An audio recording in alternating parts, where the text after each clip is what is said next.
જય માતાજી બધાને.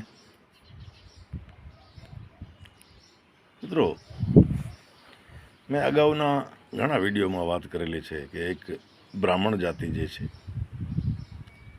એ જાતિ ખાસ કરીને અમારી જ્ઞાતિમાં જ એને યાચવાનું કહો કે માંગવાનું કહો, અને સાથે સાથે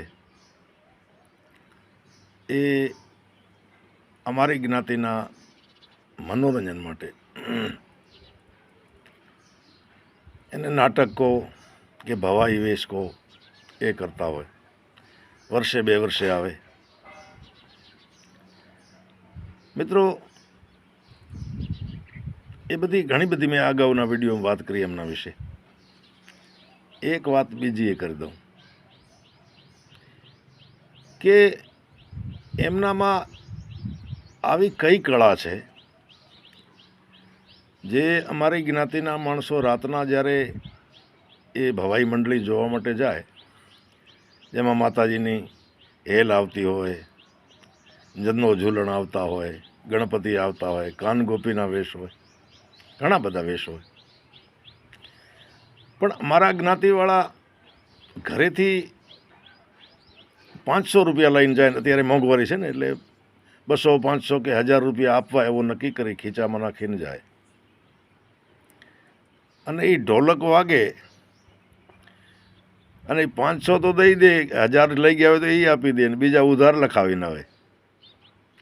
એટલે મેં એ રાવળ દેવો જે છે એમના વડીલોને પૂછ્યું, ભાઈ આવી કઈ કળા છે? તમે કોઈ મંત્રતંત્ર કરો છો? કોઈ આવો જ્યાં રમત તમારી થતી હોય, વેશ થતા હોય, એ વિસ્તારને તમે કોઈ મંત્રતંત્રથી બાંધો છો? કોઈ વશીકરણ કરો છો? આ બાબતમાં શું છે? એટલે એમના વડવાઓએ મને એક વાત કરી. એ કે ગઢવી, એવું કાંઈ નથી. અમારા કુળમાં કંઈક વર્ષો પહેલાં એક રાવળદેવ થઈ ગયા, ખીમળદેવ. બહુ પવિત્ર અને ઊંચા ગજાના, અને ચારણોના આશ્રિત તો હતા જ.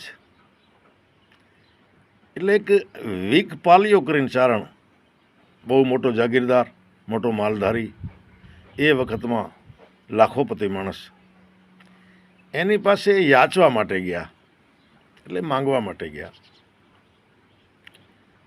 હવે સવારમાં વીકપાલીઓ ડાયરો કરીને બેઠેલા, એમાં આ દેવે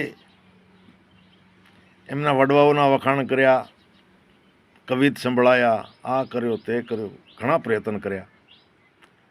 પણ વીકપાલિયાએ સામાન્ય શેખ જેને 1-8 રૂપિયો, એટલે ખીમળદેવે કહ્યું કે ઘણી આશા લઈને આવ્યો હતો.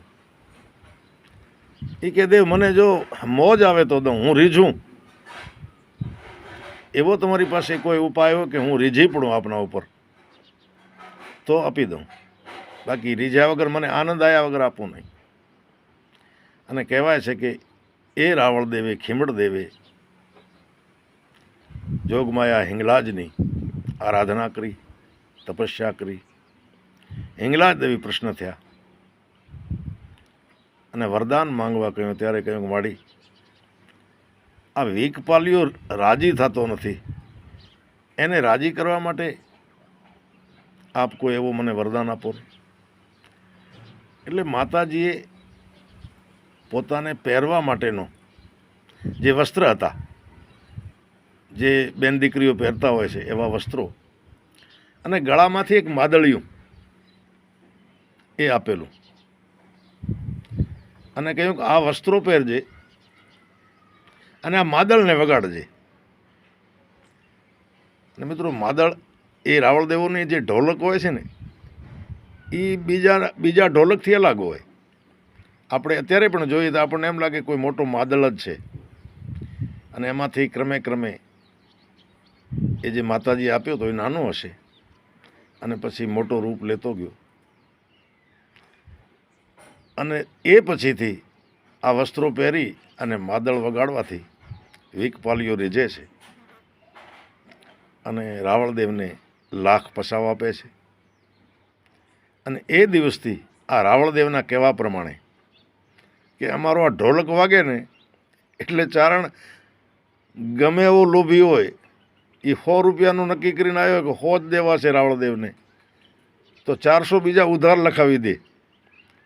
તો મિત્રો મેં તો અખતરા કર્યા કે કંઈક તો એવું છે એમના ઢોલકમાં, એમના પહેરવેશમાં, એ જે વેશ પહેરે છે એમાં. એટલે એ રાવળદેવ વૃદ્ધ જે હતા એમના કહેવા પ્રમાણે કે આ વેશ જે છે એ માં હિંગળાજનો આપેલો છે, અને અમે જે ઢોલક વગાડીએ છીએ એ માં હિંગળાજના ગળામાં પહેરેલી, જેને આપણે ડોડી કહીએ, માદળીઓ કહીએ, એ જ છે. અને એને ધ્યાનથી જોતાં આપણને એ જ લાગે કે આ માતાજી આપેલા જ હશે. તો મિત્રો આ દંતકથા જૂની વાત કેવી લાગી આપને જરા શેર કરજો, કોમેન્ટ કરજો અને લાઈક કરજો. જય માતાજી.